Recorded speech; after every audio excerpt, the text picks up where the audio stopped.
Votre invitée aujourd'hui, Béatrice Rulle, il s'agit de Laurence Feldman-Riel, elle est conseillère nationale et on va parler de cette interdiction des sucreries près des caisses des supermarchés. Bonjour Laurence Feldman-Riel. Bonjour. Merci d'être sur Radio Lac ce matin. Vous avez donc déposé une interpellation auprès du Conseil fédéral pour interdire les sucreries aux abords des caisses de supermarchés. C'était un véritable doux souvenir d'enfance auquel vous vous attaquez.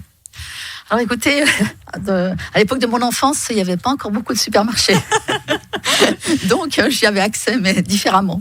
Non, en fait, le fond du problème, parce que ça a l'air un petit peu futile comme ça, mais c'est bien la consommation de sucre excessive qu'on a et qui cause quand même beaucoup de problèmes de surpoids, d'obésité, plus c'est un véritable problème de santé publique avec diabète de type 2, avec problèmes cardiovasculaires, etc.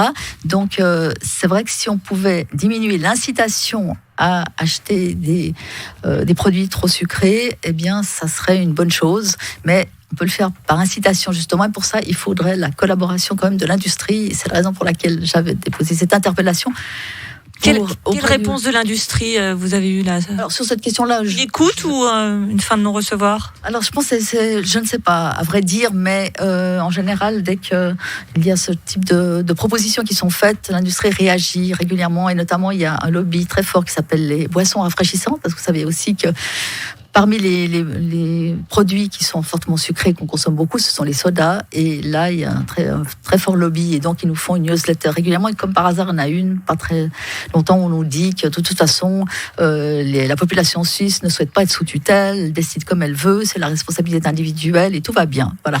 Donc, je ne suis pas en train de dire qu'il faut mettre la population sous tutelle, mais il y a des fois des mesures qui sont plutôt incitatives et qui sont prises, on appelle ça des mesures structurelles. Ça ne coûte rien, en tout cas pas aux citoyens, aux citoyennes, mais ça peut être une incitation en moins, et ça, on sait que c'est quand même intéressant.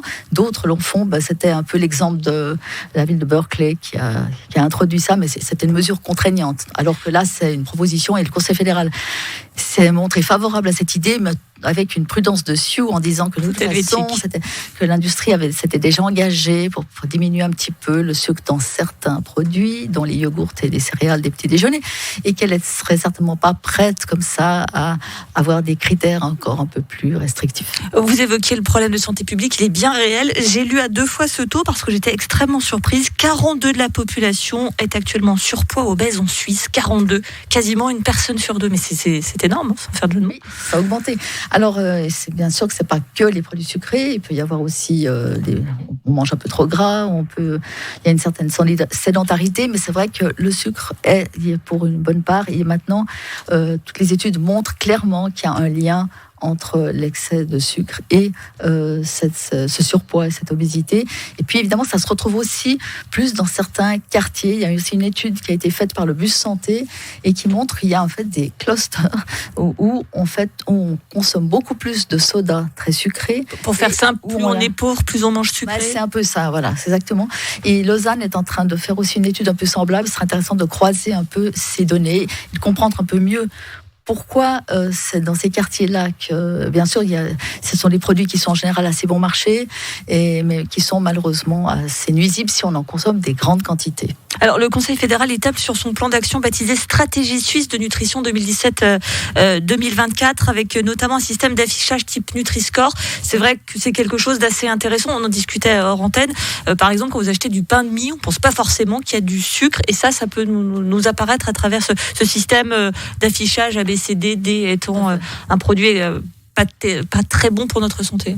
Oui, parce qu'en fait, si on sait quand on mange du chocolat ou des bonbons que c'est sucré, ça, il n'y a pas de problème.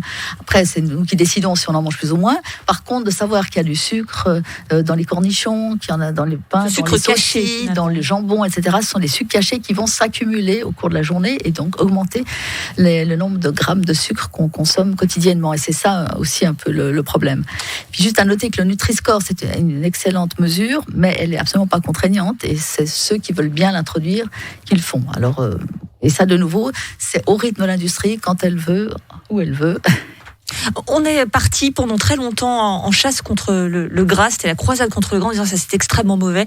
Est-ce que finalement le sucre n'est pas plus mauvais que le gras, avec ses côtés addictifs qu'on a peut-être un peu gommés ? Je pense que c'est effectivement un peu plus pernicieux. Alors, on a besoin de sucre pour vivre, mais c'est effectivement, durant les 100 dernières années, on a eu une augmentation de la consommation de sucre qui est montée en flèche. Et c'est ça qui est problématique. C'est toujours une question de dose. Et puis, bien sûr, là-dedans, je vous parlais des mesures structurelles qui sont importantes, mais bien sûr que c'est l'éducation et essayer de ne pas habituer les enfants trop petits à consommer beaucoup de boissons sucrées ou de produits dont on sait qu'ils sont sucrés, parce que c'est aussi là qu'on commence à avoir ce type d'habitude, et puis à habituer aussi son organisme à en consommer plus, avec des conséquences pour l'âge adulte. Donc moins de soda, un peu plus d'activité physique plutôt que de jouer à la tablette. Juste un mot sur votre proposition de remplacer ces sucreries aux abords des caisses de supermarché par des produits sains. C'est vrai que c'est plus compliqué de mettre des pommes et des poires pour les enfants, c'est un peu moins attractif que les petits bonbons. On peut mettre des fruits secs, on peut mettre des choses qui sont peut-être aussi sur vous les fassiez rêver, mais qui sont en fait qui amènent quelque chose à l'organisme. Donc je pense qu'on peut le trouver, ou simplement peut diminuer ce type de produits extrêmement attractifs. Je crois que c'est pas que pour les enfants, mais pour nous aussi. Moi, je l'expérimente aussi avec moi-même. J'en fais également partie. Merci beaucoup Laurence Felman-Riel, conseillère nationale. Et nous devons donc manger et bouger, comme dit l'adage. Merci à vous. Merci à vous.